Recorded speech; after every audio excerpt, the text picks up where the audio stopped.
Hey there, welcome back to another video. This time around, it is my review of the 1994 action film On Deadly Ground. Now, before I get around to sharing more of my thoughts on this film, I want to give a special shout out to Brian for requesting this review. And if there's another film, TV show, or topic that you would like to see me discuss in the future, feel free to donate to my PayPal. The link will be in the video description down below, and I'll try to get to it as soon as I possibly can.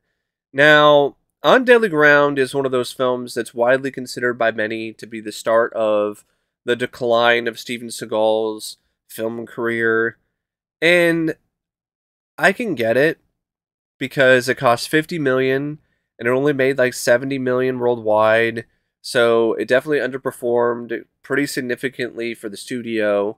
So it was really the first bomb, so to speak, for a Steven Seagal action movie at the time. Also, it's one of those films where Steven Seagal directed it himself. And so there's a lot of ego at play here. And there are some moments where it is so headache-inducingly cringe when it comes to the preachiness of the dialogue. And there are also some moments in this that are just unbelievably silly and stupid, but I can watch this over executive decision. See, I can't even say executive decision because that film is so disappointing to me. So, yeah, I'll take this over something like that. And honestly, I think he still did some fun action films after this. I really enjoy Under Siege 2. I have fun with Fire Down Below. I liked The Glimmer Man. So, I don't really feel that after On Deadly Ground, he just continued some downward spiral that he never recovered from. But it definitely is the start of, let's just say, the slip. He started slipping here. I don't think he started the tumble down the cliff of despair, so to speak, and just awful shittiness that he would eventually tumble down or become the entire cliff of in the future. But here, yeah, you could definitely start to see some moments where he's starting to trip up. Now, the film is directed by Steven Seagal, and I honestly thought his direction in this was great. I thought he did a really solid job directing this movie for a first-time filmmaker who really hadn't directed much of anything prior to this. It didn't really seem like that. He did a masterful job handling the multiple different establishing shots in this movie. He shot the action sequences really well in terms of delivering maximum impact and effectiveness for each punch and kick and pipe that's thrown into somebody. There are a lot of sequences in the movie that are definitely pretty epic in terms of their size and scope, and I felt that Seagal captured that really well. And yeah, I mean, I don't know if he was dick to work with on the set. I would not be surprised if that was the case, since stories are that he's a dick to work with when he's an actor. I can't even imagine what he's like to work with when he's also directing the movie. I mean, this is probably at the point where Seagal was thinking he's on top of the world, he's untouchable, he's one of the greatest filmmakers turned, he's one of the greatest actors turned filmmakers of his generation. So I could definitely see why, he would be pretty insufferable on the set of this movie. But it didn't bleed over or carry over into the direction for the most part, except for the silly Vision Quest scene, which I think was just a dumb idea to begin with. And that sequence did have some direction in it that was a little clunky. But other than that, I thought the direction was really solid. A lot more consistent in terms of its quality than the writing by Ed Horowitz and Robin U. Russin. Now, what's funny about this script is that initially it was titled Rainbow Warrior. Why, I have no clue. It's a terrible title for an action movie. It's every bit as lame and dumb as Forest Warrior, which Chuck Norris would star in years later. And I just don't understand why the writers thought that was even remotely a good title to begin with. It was eventually retitled to On Deadly Ground, which was a much better title. And the thing is, though, it still retained some of the issues that Rainbow Warrior had, which was the preachiness of the environmental message, which feels very forced when it is there. This is a Steven Seagal action movie. We don't need to be preached to about climate change or pollution or any of that. It's it's definitely something that at the time was definitely one of those hot button issues, and I think it still is. It's still a very important thing, save our Earth, stop pollution, so on and so forth. But that's not the kind of thing that works in a Steven Seagal action movie. That's it's just incredibly forced and out of place. Now, originally, these speeches were even longer and even more extensive, which thank God the studio decided to cut them down, because otherwise this film would have been honestly something that I would say I wouldn't be a fan of if it had like a 40-minute long speech from Seagal at the end talking about the damage to the environment and how we need to be better and so on. Seagal's the last person I want to hear preaching from. And yeah, because that's the rumor. The original cut of the movie that was screened had a 40-minute long end sequence of this preaching from Seagal about environmental destruction and so on. It was cut down to like 8 minutes. But then there's another rumor that in there, at least maybe it's not a rumor, but there's another claim that the speech was only like 11 minutes, but then it was cut down to 8. Regardless, it's too long and it didn't even need to be in the movie to begin with. Neither did some of the scenes where Seagal's character, Forrest Taft, which is such a lame name for a character, he talks about the environmental stuff just randomly during like a conversation with another character. It's like, we get it. I know what you're trying to do here, but this is about as subtle as a Seagal punch to the face, or when Seagal breaks somebody's elbow in half. Like, why? Why are we doing this? And it's not just that makes the script suffer. It's just the issues with the tone, which that's a prime example of why the tone has so many issues, is because you'll have these moments where it starts preaching about environmental distress, and then it goes to the Native American stuff with myths and legends, but this time it's with the Eskimos, and the Vision Quest sequence where Seagal fights a bear is silly as hell and laughable. So that definitely was not something that helped the movie in any capacity. I don't even think it was even needed to begin with. And there are some moments too where Michael Caine's a businessman is a little bit too over the top, to the point where he might as well be a cartoon character. But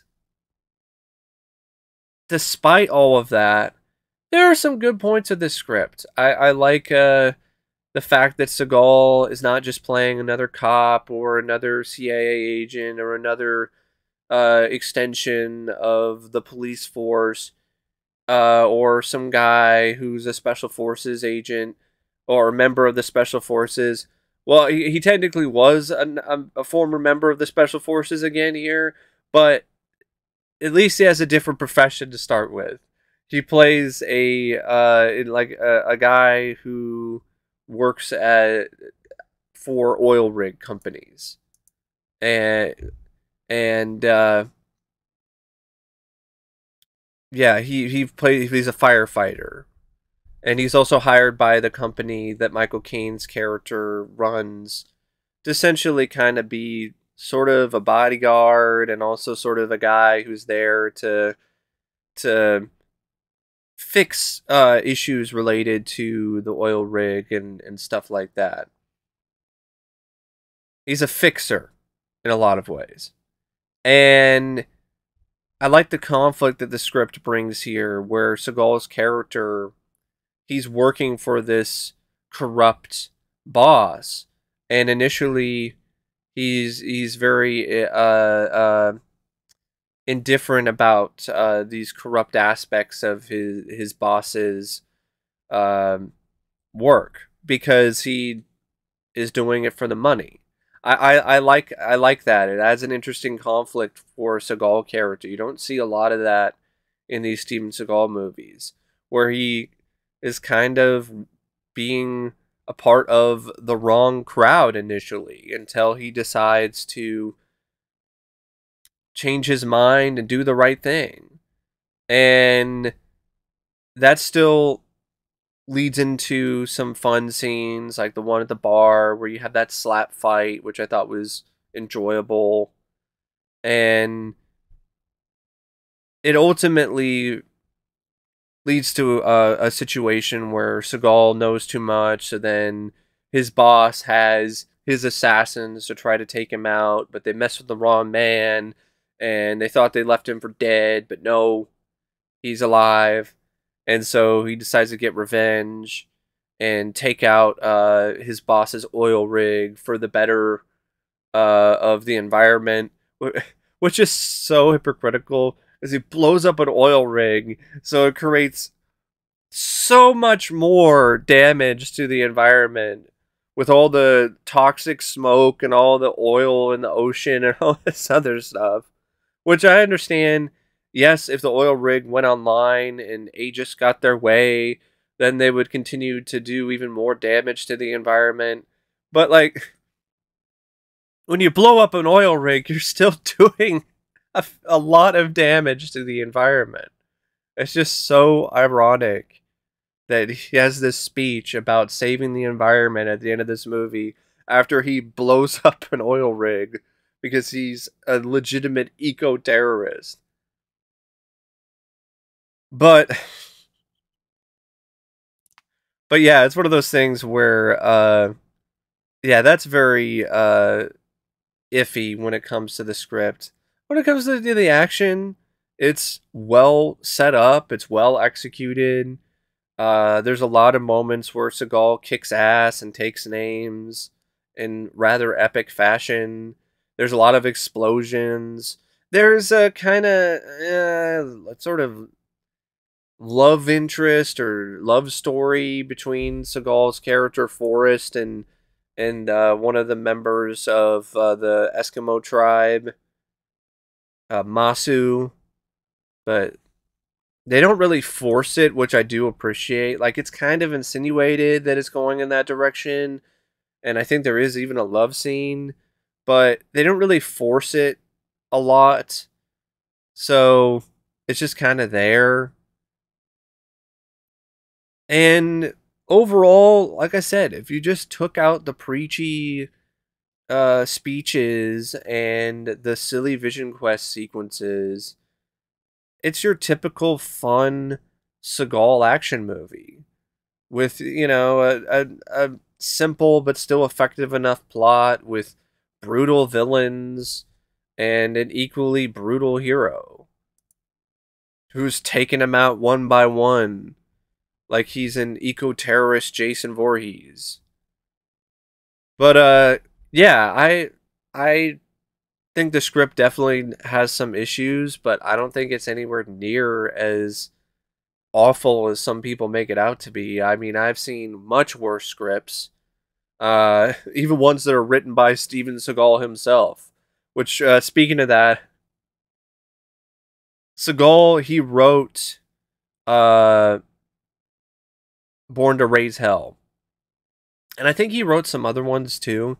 But I don't know which one it was, but there's a story that's circulating on the internet, which I find hilarious, that Seagal wrote a script, and it was so moving to him that he broke down in tears in his trailer. And when a crew member went to check on him, they didn't know that it was a script that was written by him. So they got quite the surprise when they asked him who wrote it. And Seagal was like, I did. I mean, it's the most Seagal shit ever. Like, the only script that brings him to tears is his own screenplay. Like, what a ego this guy has. I mean, his ego is the size of not just one oil rig, but multiple oil rigs. But yeah, I thought that was pretty funny. I don't know if he did any writing for this. I think I read something that there's like some uncredited like tinkering by Seagal, which I would not be surprised at all that that's the case. But yeah, the script could have been better, but it also could have been a hell of a lot worse. Now, the film's cast, it's pretty taut, pretty solid. Got a lot of good supporting actors in this. You got Steven Seagal, who plays the lead, of course, Forrest Taft, a firefighter and a blowout specialist. I wouldn't say it's like his best performance acting wise, but there are some moments where it's up there with his other work. Like, it's not like one of his worst acting performances. And to be honest, even in the speech at the end, Seagal didn't do a bad job acting wise. It's just one of those things where he's just the wrong guy to be doing speeches about environmentalism. It's absurd. It's hard to take seriously. It's like that whole bit in that movie Alone in the Dark when they casted Tara Reid as a scientist. It's just too unbelievable to give it any real credence. But Steven Seagal was a ass-kicking eco-terrorist. Like, that was fitting. And I definitely did root for him to kick some ass like I do in any other Seagal movie, and he delivered on that front. And this honestly has some of my favorite action sequences in any Seagal movie. The scene with the pipe where he just beats the fuck out of these guys with that pipe, and outsmarts the assassins on the oil rig and blows them up. There's a lot of satisfying action in this, and Seagal is once again a solid man of action. Michael Caine, yeah, he's super over the top in this with his dyed jet black hair and so on. But he was fun to watch. He was fun to watch as this just smug son of a bitch CEO, Michael Jennings.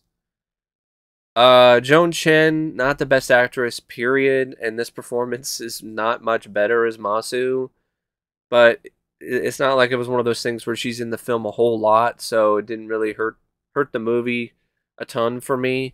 John C. McGinley, he plays the chief of security of Aegis Oil, one of the henchmen of Jennings, and he did a good job. John C. McGinley at this point in his career, he played a lot of these type of characters. And he was typecast for that, but it was still something that he was really good at playing. Like these smarmy, snarky, just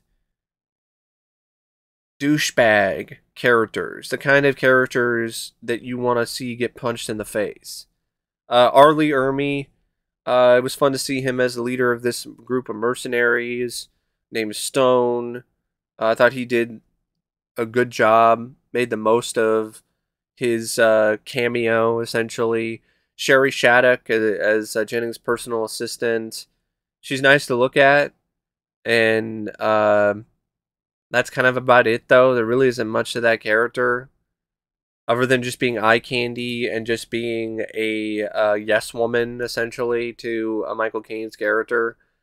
Although there is a fun moment where she essentially tells him to fuck off and just runs away like a coward when the oil rig is exploding, only for her to get her just desserts by crashing her van into a bunch of oil tanks and then exploding in a fireball.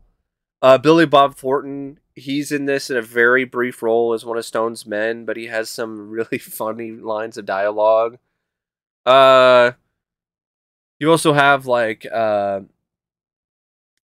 Trudell, who plays Forrest's friend, Johnny Redfeather. You've got Chief Irvin Brink as Saluk, the chief of the Eskimo tribe. Richard Hamilton, who plays Hugh Palmer, the foreman of Aegis Oil. I believe, yeah, he was like a friend of Steven Seagal's as well, and he got a pretty brutal death. A good chunk of it like happened off screen for that character, but it was still really brutal. And then you also have Sven Owen Thorson as Otto, Jennings' other henchman, which it's always fun to see Sven Owen Thorson in an action movie. He was definitely a lot of fun here. Now, yeah, the film though wound up on a lot of people's worst list of 1994, and I think a lot of it was due to the preachy speech at the end and the moments where Seagal would kind of break character and start preaching to the audience about environmentalism or the Vision Quest sequences. Like, if those were in the movie, I don't think it would be getting like a 12% in Rotten Tomatoes. The film has some nice looking cinematography by Rick Waite, especially when it comes to showcasing the Alaskan frozen landscape, which they shot in Alaska for real. Like, this wasn't one of those, they did it on a set. And I gotta commend Seagal and a lot of, and his crew for that, because it really does add a certain authenticity to the film and an epic look to the movie. And I thought Rick Waite worked well with Seagal in terms of getting the most out of these settings, like the oil rig, or shooting the miniatures of the oil rig, or showcasing the beauty of the Alaskan wilderness. Overall, it's a nice looking film, except for the Vision Quest sequence, which looks like they just smeared Vaseline all over the lens, and it honestly looks like a cutscene from the Dungeon of Doom storyline in WCW. But other than that, the film looked really good, I thought, for what it was. The editing by Don Brochu and Robert A. Ferretti is also fine. It's nothing like spectacular or jaw-dropping or amazing, but it works well for the film, especially when it comes to the action sequences and the fights. And it has a legitimately great score by Basil Polidorus. Like, Basil Polidorus, I mean, he did the score for RoboCop, The Hunt for Red October, Conan the Barbarian. He's a very accomplished, very capable composer. And this is no exception. I thought this score was really good. I think it's really underrated. It really elevated the film in a lot of different ways, made these sequences that already looked really nice when it comes to the direction and cinematography even more incredible and awe-inspiring to look at because of the score. The score was a nice added bonus when it comes to the action sequences that really elevated the thrills and the excitement. So yeah, Blaise Polidorus did a really good job with the score, and he deserves way more credit for his work in this movie. And it's like 101 minutes, which is a little long for a Seagal film. A lot of that really is the speech at the end, which is like 6 to 8 minutes long or something. But like, if you cut out that, you cut out the Vision Quest bullshit, and you got a above average, if not legitimately good, Steven Seagal action movie. It definitely is one of those films where the budget is absolutely 100% on the screen. I mean, this might have been like the biggest budget for a Seagal film. I don't know. Maybe Under Siege 2 might have cost more. But the $50 million, it's not like it's wasted here. Like, it's on the screen. It's there when they're shooting on location in Alaska and freezing their asses off. It's there when you have the sequences on the oil rig. It's there when you see the oil rig explode, and it's a really impressive miniature. And it's there when you have all the explosions, the sequences where there's chases on horseback, and there's exploding caves and all this other stuff. It's a legitimately big budget, epic action movie. Like every bit of that budget is on the screen, which I think does in some way pay off for me as a fan of this certain period of Steven Seagal's career. It was a lot of fun to see a Rambo 3 kind of Seagal movie where the budget is there and Seagal is essentially allowed to go wild. And it doesn't always work. It doesn't always pan out. Mainly because of the preachy nonsense when it comes to the message of the movie. But when it comes down to Seagal blowing shit up, punching people in the face, or kicking people around, it's every bit as effective and entertaining as any of Seagal's other movies prior to On Deadly Ground. So if you're a fan of Seagal from this time period, if you like 90s action movies, I think honestly you can get some enjoyment out of this, despite some moments of cringe. But anyway, that is my review of On Deadly Ground, and as always, thanks for watching, and until next time, I'll see you later. See ya.